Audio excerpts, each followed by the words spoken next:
hazırlıklarımızı yapıyoruz. Güzel bir karışımla devam edeceğiz arkadaşlar. İlk önce 12 derinliğinde açık 5 sarıyı sıkacağız. Bundan yaklaşık 15 gram sıkıyorum arkadaşlar. 5 çok güzel bir renk. Biz bunu sıcak hale getireceğiz. 15 gram 12-4 sıktım Igor'a. Ve Igor Royal'in özel bir serisi 11 derinliğinde bakır ve bejin karışımı olan mandalina rengi arkadaşlar. Yaklaşık 10 gram da mandalina rengi koyuyorum. Bu rengi elde etmek için bej ve bakırı karıştırmanız gerekiyor. Eğer bu kadar spesifik bir renk elde etmek için çaba sarf etmek istemiyorsanız bunun yerine 9-7 de ekleyebilirsiniz. O da işinizi görecektir. Ve 0.55 gold arkadaşlar. Sıcak sarı elde etmek için destek aldığım renklerden biri. 5 gram sıkıyorum yaklaşık olarak. 0.55 altın gold rengi. Daha böyle ballı sarılar elde ederken tercih ettiğim bir renk bu da. Çok güzeldir arkadaşlar. Ve 30 gram boya sıktım arkadaşlar. 10 volümle 1'e 4 oranında, yani 30 gram boyaya 120 gram 10 volüm ekliyorum. 12.4'ten 15 gram, 11.74'ten 10 gram, 5 gram da 0.55 sıktım. 30 gram boyanın içerisine 120 gram 10 volüm ekliyorum ve tonlama rengimi hazırlamaya devam ediyorum. Çok ilginç bir karışım arkadaşlar. Alışık olunmamış bir yansıma. İçinde bakırın, bejin ve altın, gold'un olduğu bir renk kombinasyonu. Bakalım neler olacak.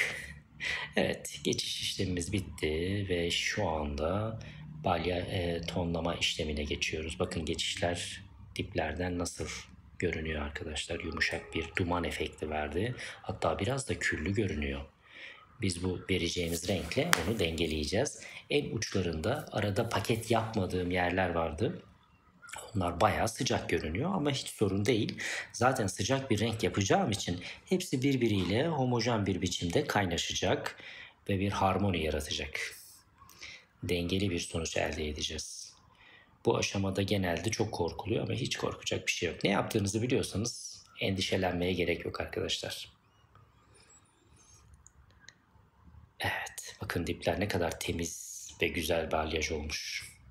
Eğer soğuk bir sarı istiyor olsaydık arada bıraktığımız o turuncu sarıları da paketlerdik ve tertemiz pırıl pırıl soğuk bir sarı elde edebilirdik. Ama amacımız zaten sıcak sarı olduğu için saça ekstradan yüklenme yapmadık ve aradaki renkleri sadece silmekle yetindik. Şimdi de hazırlamış olduğumuz sıcak toneri uyguluyoruz. Enseden başlıyoruz. Çok geçişleri de bozmayacak şekilde diplerden birkaç santim geriden parmaklarımızla hafifçe bağlantı kurarak yapıyoruz. Boya sürer gibi değil arkadaşlar. Yeteri miktarda toneri alıyoruz, tarıyoruz ve parmaklarımızla yedireceğiz arkadaşlar. Evet, bu işlem de önemli bir işlem. Çünkü dipte yaratmış olduğumuz duman efektini de bozmamamız gerekiyor. Evet. Saçın diplerine değdirmenize gerek yok tonlamayı. Ama tararken hafifçe bir bağlantı yapabilirsiniz.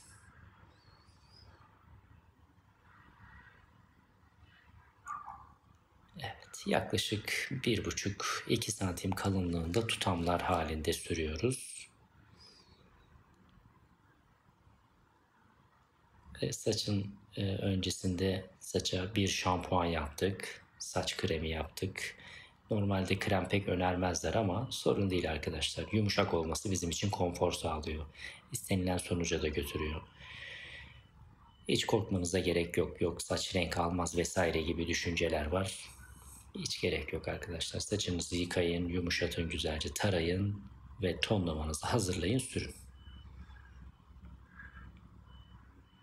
Yapmış olduğumuz renklendirmeler zaten çok yumuşak renklendirmeler. 1'e 4 hazırladık. Sıcaklığını versin, derinliğini bozmasın, bizim için yeterli. Çok fazla şehir efsanesi var. İşte krem sürersen renk almaz, pul tabakası kapanır. Sorun değil arkadaşlar. Zaten hafif bir tonlama yapıyoruz. Ve zaten bu rengin kalıcı olmasına da gerek yok. Zamanla zaten yıkanacak ve hepsi bir bütün olarak karamelize olacak birbirine. Çok endişelenmenize gerek yok. Doğru olan bazı şeyler var, uygulama şekilleri. Onları uyguladıktan sonra zaten renk güzel bir biçimde işini görüyor. Arkalara sürdük. Şimdi yanlara doğru geliyoruz. Evet. Burada önemli olan diplere çok fazla gelmemesi arkadaşlar. Ama gelse de endişelenmenize gerek yok. Çünkü biraz önce geçiş yaptık ya hani. Şimdi o geçiş aslında çok ilginç bir şeye hizmet ediyor. Şimdi boyanın boyayı aşma özelliği olmadığı için buradaki ucuna hazırladığımız boya da çok soft bir boya. Dolayısıyla dibine o amonyaksız sürdüğümüz boya aslında bir koruyucu tabaka da oluşturuyor şu an. Şimdi doğal bir saçın dibine bu kadar gelmiş olsaydık, hiç geçiş yapmamış olsaydık buraları çok kırardı. Ama şu an kırmıyor. Çünkü amonyaksız bile olsa bir koruyucu görevi görüyor o geçiş. O yüzden saça geçiş yapmak aksine aslında bir koruyucu da oluyor. Yani o dibinin kırılmasını engellemek için bir fayda da sağlıyor. Bunu çok küllü renklerde daha net anlarsınız arkadaşlar. O geçiş aslında dibinin kırılmasını engelliyor, turunculaşmayı engelliyor. Tabii bunu daha balyajlı deneyimli olan arkadaşlarımız deneyimlemiştir.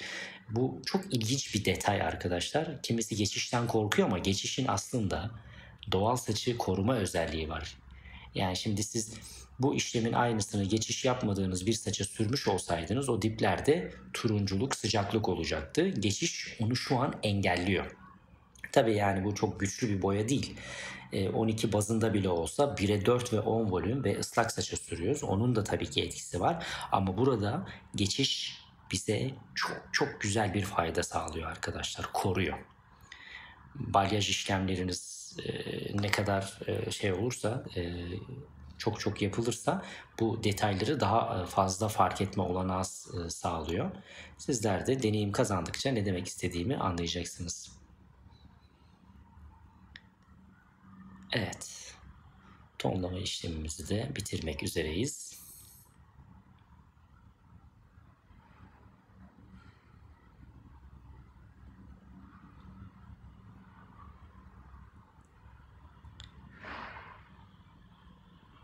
En önlere en son sürüyoruz.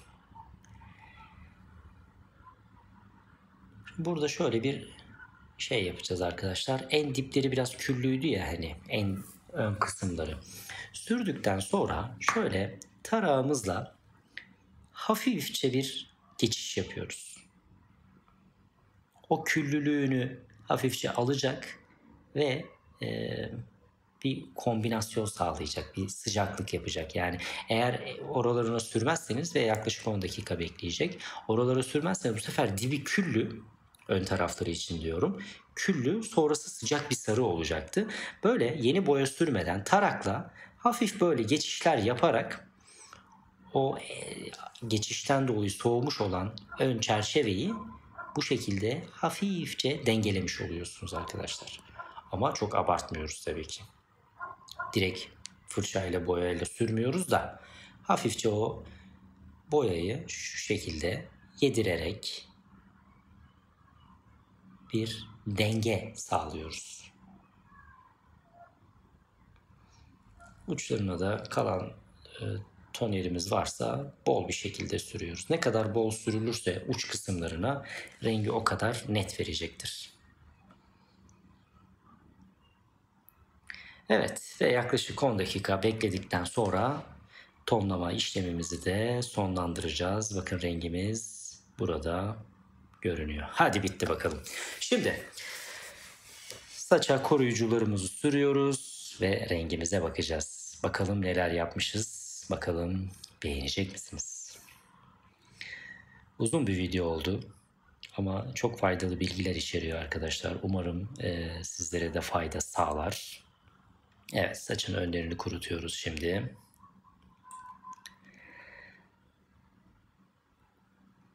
Face kontürümüz de görünüyor diplerden. Şu an beyaz ışığın altındayız. Tepemizde çok ciddi bir beyaz ışık ve önümüzde bir led ışığı var. Size farklı ışıklarda da farklı açılardan göstereceğim. Beyaz ışığın altında sarımız bu şekilde görünüyor. En önleri daha açık tabii ki diğer yerlere göre. Renk farklı yerlerde daha farklı görünecek. Size onları da göstereceğim. 2 farklı açıda daha göstereceğim. Bu beyaz ışığın altında arkadaşlar. Evet, bakın farklı bir açı. Ballı bir renge dönüştü. Bu da başka bir açı arkadaşlar. Umarım beğenirsiniz. Size de fayda sağlar. Yeni çalışmalarda tekrar görüşmek ümidiyle hepinize başarılar dilerim arkadaşlar.